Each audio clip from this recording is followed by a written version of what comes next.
Welcome to Auburn, Alabama. You're watching the SEC on ESPN. It is rocking already inside Neville Arena. One of the most anticipated non-conference matchups in a long time around here. Auburn has won 50 consecutive home games against non-conference opponents. Today for the Trojans, and then Broom, just a guy who hasn't played well over the last two games from an offensive perspective, but if he gets going, with the way this team comes in waves, they're going to be a handful. And we will see Bronny James, his second game available for USC. He made his debut last Sunday against Long Beach State. The cardiac arrest, which he suffered in late July, was medically cleared, and he's off the bench today for Andy Enfield and the Trojans. You know, Roxy, he's over that. I'm over that.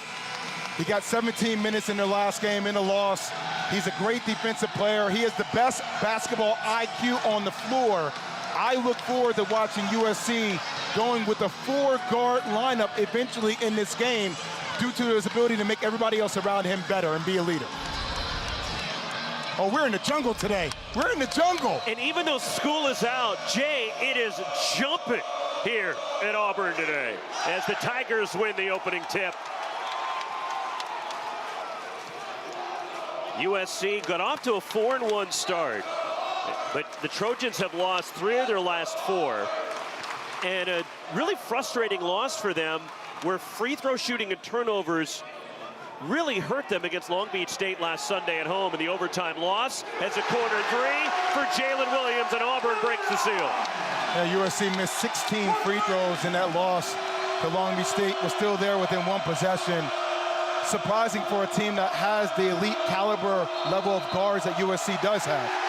Boogie Ellis stepped on the sideline. USC with a turnover on Nick Collier, who went to high school in Atlanta, about an hour and a half away from Auburn. Has a lot of family and friends. In fact, 16 family and friends that Collier has in attendance. And there's the reverse lay-in by the freshman Collier. He's so good at changing speeds, and I use that in the open, that upper body frame. He just attacks the rim with reckless abandon.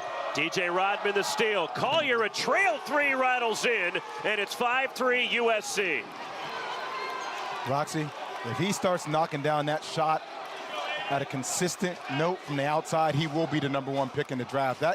It's really that aspect of his game that when I talk to some NBA scouts and wonder, you know, does that range extend out to NBA range? Speaking of NBA range, Aden Holloway says, hey, Jay Will, I got some distance too, my friend. So built like Chauncey Billups, you know, but knocking down the shot from the outside is going to be critical to the evolution of his game. And then Holloway, I mean, pretty much from the logo. I mean, in the backcourt. Where will they get front court scoring from? It needs to come from guys like Collier getting in the lane and being involved in pick and roll, and guys being able to finish at the rim. Collier to the rim, and he has 7 already. Look, that change of speed right there. I mean, if you want to switch on him and you have a mismatch of a big and Broom trying to guard a guard, he should be playing off of him and contesting late. You can't try to press up on a guy like Collier, who's so good and so shifty at finishing at the rim with both hands. So Bronny James checks in for USC. And the freshman, 6'4", Janai Broom gets the roll in the lane. Transfer from Morehead State. Bronny James pressured, and KD Johnson a reach and foul in Auburn. 16 minutes in his debut against Long Beach State last week. 4 points, 3 rebounds, had 2 assists, a couple of steals, and also a block shot. And he's a quarterback. That's why he's on the floor, and he also has the ability to knock down shots when he's aggressive offensively. And the McDonald's All-American. Boogie Ellis to the basket, stripped by Chad Baker-Mazara. Out of bounds, it stays with USC, and 8 on the shot clock. Guards looked exhausted. Now, they didn't have Bronny James. They had Ellis, they had Collier, they had Johnson. But from a decision-making perspective, they look tired. Auburn comes at you in waves. They push up on you 94 feet. He just needs to recognize that's an easy split. If the big is going to have a hard show, he's going to jump out like that, just split it. Jalen Williams, his second 3.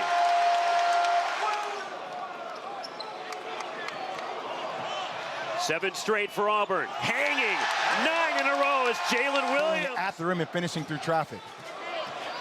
Trey Donaldson in the lane. Drop Good off. pass. Dylan Cardwell. Boogie Ellis lines up a 3 and a much-needed triple for USC. And box out, importantly. Good Nice pass. find. Jalen Williams to Dylan Cardwell in his second I dunk. think top to bottom, they have the best talent. Probably have the best chance since Florida to be back-to-back champions. Vincent Iwuchukwu the miss. Here comes Trey Donaldson and Auburn. Good pass. Janai Broome running the floor. Wow. And 1 for Broome.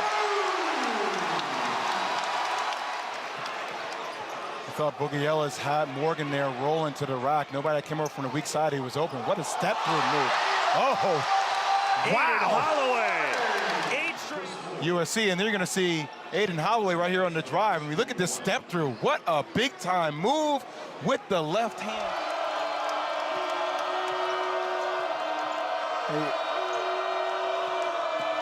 Boogie Ellis down the lane and lays it in. Oh, up top. He's forced the defense to move. You got to get a hand up for guys like this, though. An offensive Long rebound. 3 missed by Holloway, but the offensive rebound. Chaney Johnson and 1 on the reverse. Everything going Auburn's way. Oh, the shot goes up. Effort to crash in the offensive glass. Defensively, they're executing the scouting report. They're forcing turnovers, and they're pounding the ball down low. Janai.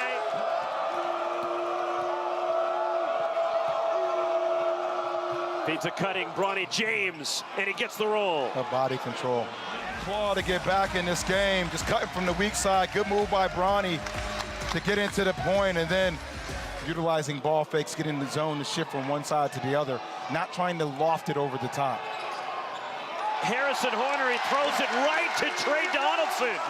It just goes to show you how they come at you on waves, and they have good guards in the court between Donaldson and what they're able to accomplish. So, you know, guards are able to make plays, and they keep pushing the ball. He needs to get going offensively, though. To 9.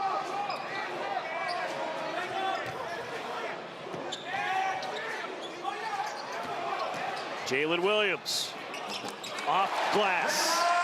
Auburn by 11. They've led by as many as 16.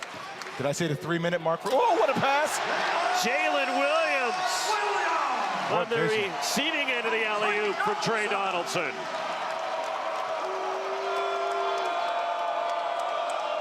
And Williams leads all scorers with 12.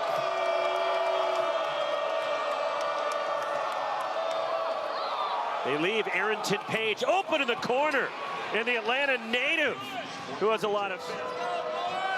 Here is Collier, got off to a great start. With the foul difficulty, had been sitting on the bench. He wanted a goaltend, doesn't get the call, and Andy Enfield going nuts. And a foul at the other end will get Auburn to the line. Denver Jones, deep 3. A solid defense. You wish you could have got out there and See hold for running. one. Hold for one. Bronny James, transition 3. And there's Kobe Johnson on the weak side. Powers his way back up and denied by Janai Broome. Now you got a wide open look. It's a good look, but you just wish you could have held for the last possession. Holloway. That's why you hold for the last possession, Roxy. That's why you hold for the last possession. In this time and situation, 17 seconds left on the shot clock. You know, you hold for one in that situation, and now that could have been a single-digit. Auburn led by as many as 16 in the first half. And the 49 points, the second most they have put up in a half this season, as the step back from Aden Holloway. Defensive intensity.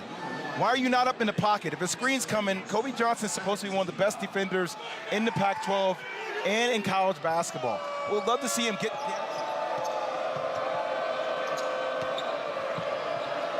Boogie Ellis. I just want you to know, Roxy, that last play, passes, when you get the defense rotating from side to side and you run your action with their guard play, it should be a really good basketball team.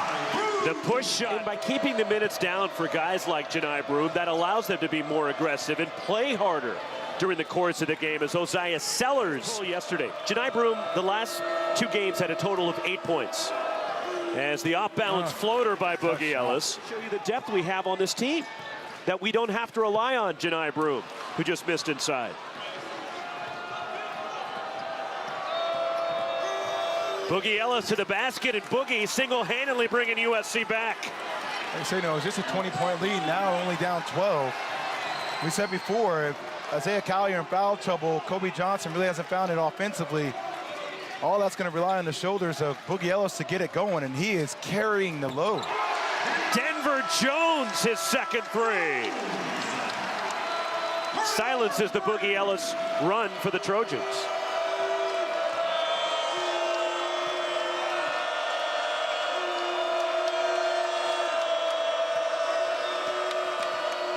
Boogie Ellis to the basket. 21 now for Boogie Ellis. He has 8 of USC's last 10 points. So dynamic PNRs. And it's shifty and kept that ball extended in his left hand the whole time. The floater, Chad Baker-Mazara, and one. I'll tell you, they just keep answering, don't they? Just when you think. A partner on the air. You're not Walton. There's a lot of correcting going on with that duo. First foul on Bronny James. Nice pass. Third dunk for Dylan Cardwell. For them, but it's a must-win for the Bills. They pretty much got to win out to get in the playoffs because they got off to such a rough start. Let's go, my favorite player right there, Trero Ada, who's going to win those 2 games because we got 4 elite teams, and I'm going to be watching. I can't root for Alabama under any circumstances. Yes. I'm sorry. So tell me what you think about the whole Draymond Green situation. Well, listen. Talk to me real quick. I got to dig into it. I have been given hard no. I can't. You're so good at this. If Duke won the Aloha tournament, they wouldn't put up a banner, would they? Of course they would not. No. Yeah, you're right. That's accurate. Shout out to Coach K. I love talking about Coach K. In-season tournament. Maybe not a banner. No, stop Maybe not a banner. Maybe just something small. Like, I don't know, like a token of appreciation. Something small to say, hey, you won the first Lakers, one. Jay. Kobe Johnson missing a 3. Long rebound to Boogie Ellis. I'm really impressed by Auburn. I mean, even though it's a big-time shot right there by Seller, but 70 points. I mean, they were incredible in that win against Arizona and Indy. Speaking of incredible, how about Michigan State against Baylor? I mean, by the way, you always wonder when Tom Izzo's teams will start knocking down shots from the outside. Tyson Walker, A.J. Hogarth started playing well. I mean, they played with a toughness in Detroit the other day where they took it right to Baylor from the beginning. And Baylor is a really good team, as we know. Walter he is special. He's special. And Auburn saw it first. Try to bring him back up. And what a performance on their home floor today by Auburn. They've had some impressive wins so far this season. Dylan Cardwell, why not? 1 minute. I mean, just look at the effort there, just trying to get the offensive rebound. By the way, still shocking, it's only their 4th home game they've had this season thus far. And the slam for Isaiah Sellers. Tough nickname. Who do you think? Like the security guard on the way in said, Mr. Rocks. Mr. Rocks. That was like, oh, I'm calling you that. Oh, my gosh. For the rest of our careers. So honored. Who do you think is the best team in the country right now? If you had to pick a team to win a championship. Wow. Aden Holloway from deep. After Purdue's performance yesterday. His only tough losses on the road to Kansas. Like, to me, that's... And by the way, shout out to Bruce Pearl and the Auburn Tigers. This team is loaded. I'm telling you right now, the SEC is going to have problems with the Auburn Tigers. 11 players scoring, 5 in double figures. 91-75 Auburn. For Jay Williams and our ESPN crew, Roxy Bernstein, so long from Auburn. Now we go to Baton Rouge, the LSU women in Northwestern State.